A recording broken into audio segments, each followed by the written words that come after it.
Terraria has always had glitches, but recently a lot more glitches have been discovered, like being able to get any item in the game out of thin air, being able to travel at light speed, God mode, being able to instantly kill bosses, and a lot more. And since we are still waiting for the next update, version 1.4.5, I thought it would be a good idea to make a new video covering every glitch currently in the game, so that way you can use them while you still can. Before we jump into the video, I wanted to put up timestamps for all the glitches in this video now. So that way, if you're looking for a specific glitch, or already know some of the glitches here, you can skip to the parts that'll actually be useful to you. With that out of the way though, we can start diving into these glitches. Starting off with the simple ones first, we have two money glitches. The first one is really quick and easy to do, with you first needing to make the setup I have on screen now, where there's a block, a gap, a platform that's hammered once, and finally one more block. Once you have that setup made, you can then take either crystal shards or Christmas lights and try to place them in that gap,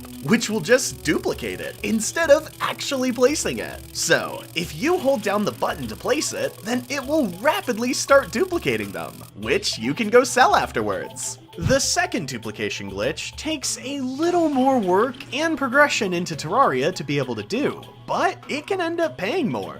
For this, you will first need to start your world in multiplayer, place two teleporters on top of each other, then place a monolith on top of the teleporters, and finally break the bottom teleporter.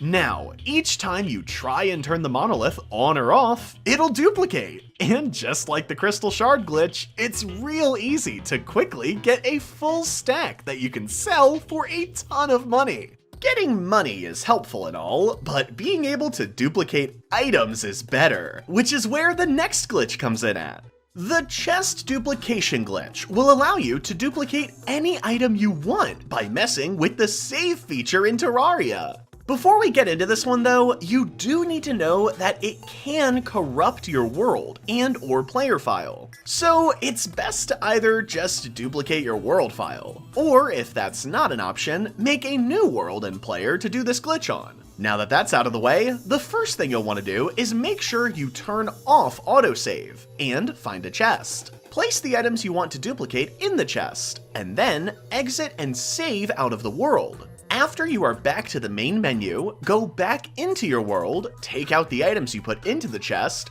go to exit and save again. But this time, in the middle of it saving, completely close out of the Terraria program. Now, when you load it back up and go into your world again, you should have the items in your inventory, alongside the chest still having them as well. Now, let's look at two glitches that can make boss fights and other things a lot easier, which are the glitches that allow you to max out the amount of projectiles and mobs in the game, allowing you to do things like instantly beat the lunar pillars and stop the Empress of Light from being able to attack you. The max amount of projectiles allowed in Terraria is 1,000, and that goes for any type of projectile, regardless of if it's from a mob or yourself. So, if you shoot out 1,000 flares, or throw out 1,000 beach balls, no other projectiles will be able to spawn. As for the other glitch that has to do with mobs, Terraria's max limit for mobs is 200.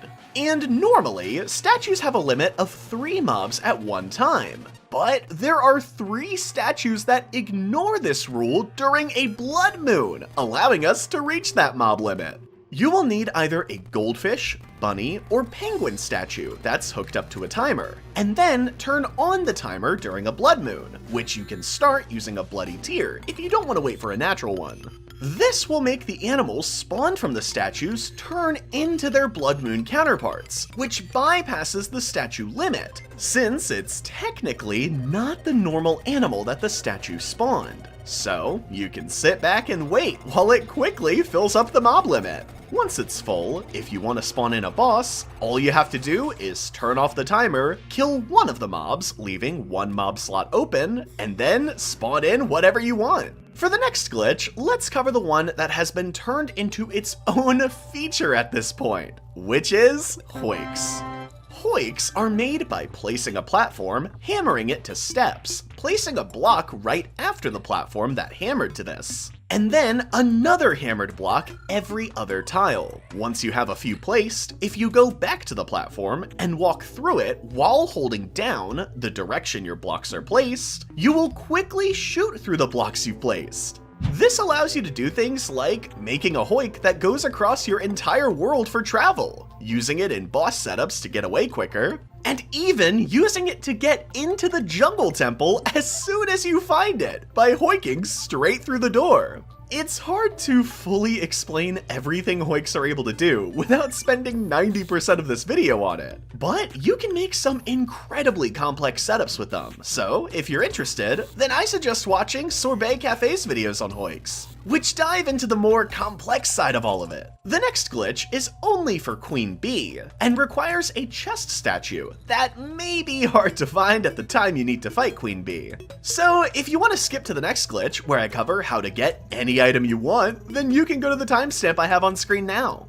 But I still think it's worth talking about, regardless of its oddly specific use case. Queen Bee and Mimic's AI are the only two in the game that can attack each other, and when Mimics do end up attacking Queen Bee, they are able to beat it within a few seconds. So, if you make a little setup that has a chest statue with a timer, turn it on, you can easily farm Queen Bee, as the Mimics will take out large chunks of her health each time it flies through them. This technically isn't a glitch, but I don't think it was intended to happen either, so I felt like it was worth putting into this video. At this point, we can duplicate items, get easy in-game money, go faster than Sonic, and control our world like a god. But that's not enough, as there is 2 more glitches that will allow us to get any item in the game, including unobtainable ones. The first one is by far the easier one, but it has some drawbacks as well, and it's called the Achievement Crafting Glitch. This glitch will let you get any craftable item in the game, as long as you have at least one of its crafting materials. Let's say we wanted to get a Zenith, which works out great, as you spawn in with one of its crafting materials, the Copper Short Sword. The first thing you'll want to do is find an achievement you can get exactly when you want to, like the Life Crystal, or the Chopping Down a Tree one, and then get the guide to be in talking distance when you are getting the achievement. Once you have that figured out, open the guide's crafting menu, put in the crafting material of the item you want, scroll in the guide's crafting section until you find the item you want. Do something to save that location on screen, like putting your finger on it, and then get the achievement, which in our case is just chopping down the tree. As soon as you see the achievement notification pop up, click it. Now for the final step. You are gonna want to spam click where the item you want is on screen as you back out of the achievements menu. If you do it correctly, you will get the item as if you just crafted it right as the menu closes, and you can then put it in your inventory. Now, like I said, the glitch is easy to do, but it has a lot of drawbacks to it, like needing to have an easy to get achievement available to even do it. Luckily though, the final section of this video is dedicated to a glitch that has almost no drawbacks to it, with it even allowing you to change your world and or get any item in the game, including unobtainable ones, which is, of course, the Transmutation glitch. This glitch was discovered by Ethereal, and his video on it gets down to the nitty-gritty of everything this glitch truly has to offer, which would just take way too long for me to do in this video. So while I'm still gonna cover how you can get any item you want out of it, alongside some world-changing glitches, like instant elevators and converting your world to hard mode ore, know that there are still some more uses to this glitch, and even people still making new discoveries with it. We will, of course, start off with the any item part of this glitch, as that's arguably the most useful part of it. To do this, you will absolutely need a Bast statue, trapdoors, sandstone, regular sand, and a door. You will also need wiring and a way to activate that wiring. But if you can't get your hands on that, you can use a naturally spawned trap in place of these. Finally, you will also need a random block to make the case of the setup, like wood or cobblestone. Once you have all of that, the first thing you'll want to do is start your world in a multiplayer server. After that, you will then want to make the setup I have on screen now, where it's 3 blocks off the ground, has 2 gaps above the sand, big enough for bass statues to fit in them, and finally has wiring running through where the heads of the bass statues would be. Now that the initial setup is made, place 2 bast statues under it where I do. Then, try to replace the blocks beside the trapdoors with sand. It's important to note here that you need to do this by using the block swap feature, and not by breaking the block using your pickaxe, and then manually placing the sand block there. So, just hold your place button on the block you want to replace while holding the sand instead. After that, break both of the bass statues. And now, the sand that was on top of the trapdoors will be floating. Place 2 bass statues on top of the floating sand. Then, place 2 torches where I do. And then, quickly place 2 sandstone blocks at the top of the sand in between the sections. The bast statues will disappear once you place those torches, but you shouldn't get their items back until after you place the sandstone. If you get them back before you place the sandstone, then you need to redo this step.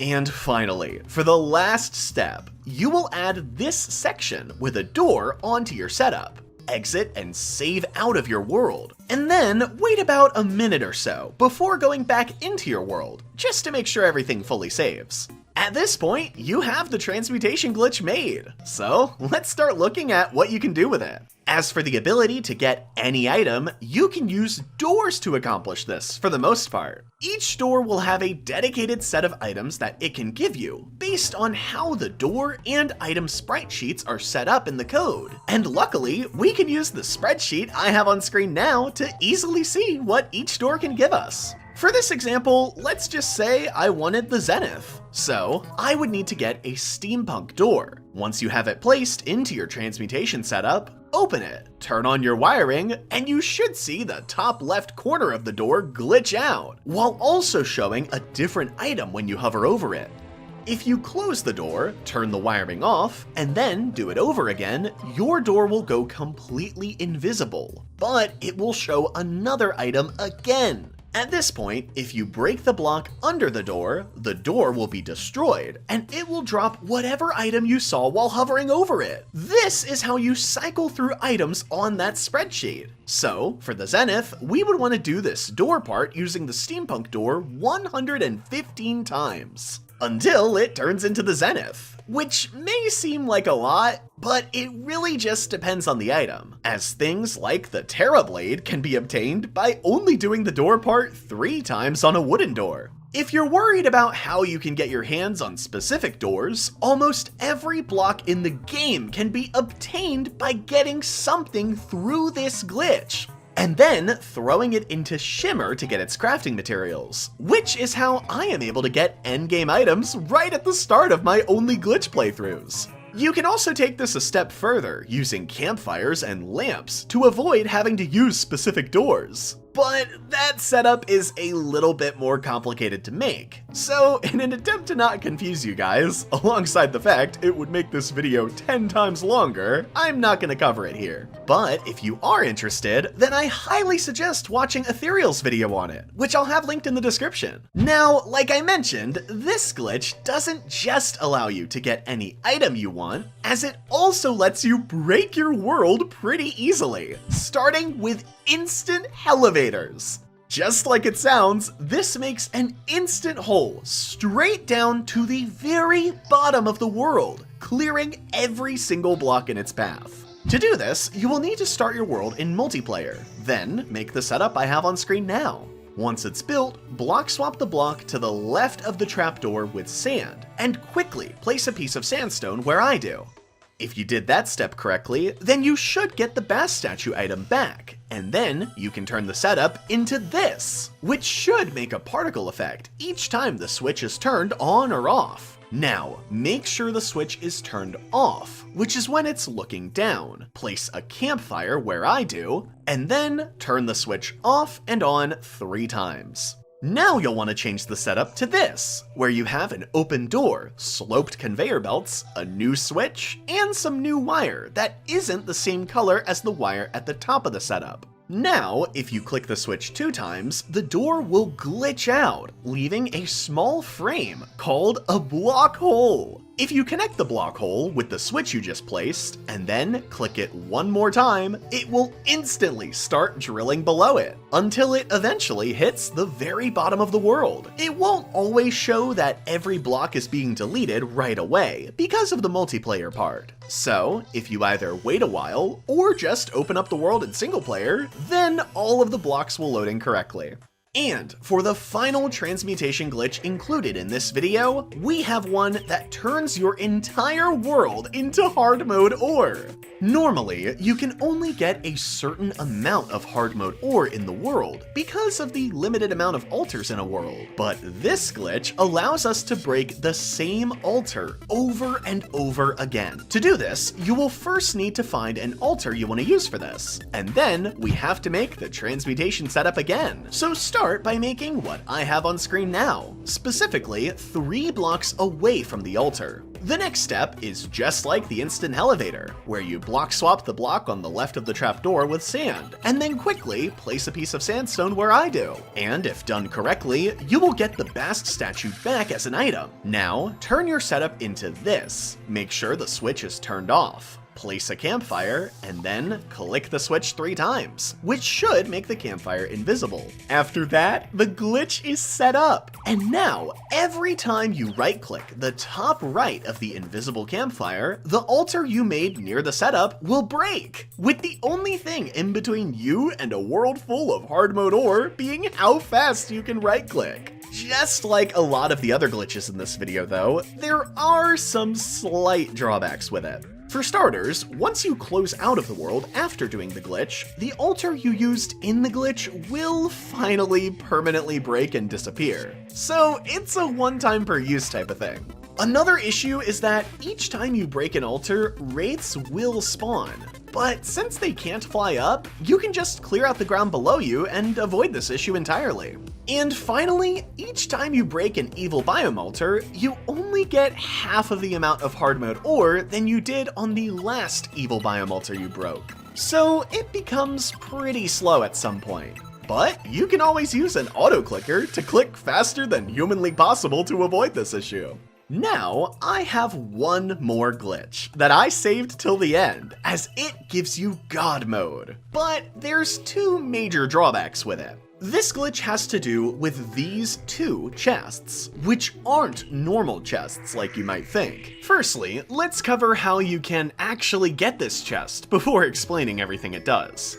This is an unobtainable item, but luckily, you can either get it from the transmutation setup using a meteorite or Martian door. If you don't want to do that though, then you can always grab them from either my unobtainable items map or my map dedicated to this glitch as a whole, both of which can be found on Steam for PC users and my Discord server for mobile users. When you hover your mouse over either of them, your character will freeze in place, even if that's in the air, and it will also have its wing come out while it loses all of its vanity pieces.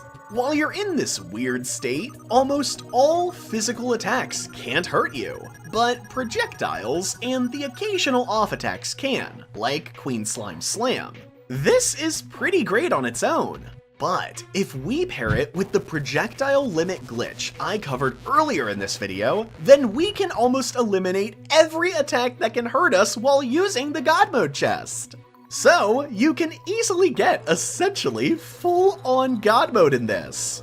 But you aren't able to move at all in it, including attacking. Summoner minions and other things get cleared when you get onto the God mode chest, so that really only leaves a few options. You can use some accessories that damage enemies for you, like the Spore Sack. You can use one of the 2 slime mounts. Or if you want to basically instant kill anything in the game, then you can get onto the God mode chest while doing the speed glitch. If you equip an item that allows you to see your speed and get on the God Mode chest, you will notice that your speed starts to rapidly go up, even though you're frozen in place. We can abuse this by using the B mount, which increases your speed, and a jousting lance, which has its damage decided by how fast you're going. So, if you get on your B mount, click to bring out your jousting lance, and then get onto the God Mode chest, your speed will start increasing to a point where almost everything that runs into you will instantly die, including bosses. And that wraps up this video. If you want to try out these glitches yourself without having to go through some of the tedious setups, then you can get the world I used to make this video, which has every glitch setup and ready to be used. Steam users can find the map on the workshop by looking up every glitch world, and mobile users can get the world file from my Discord server. Thanks for sticking to the end! Be sure to like and subscribe for more Terraria videos like this in the future. And as always, make sure to have a wonderful day.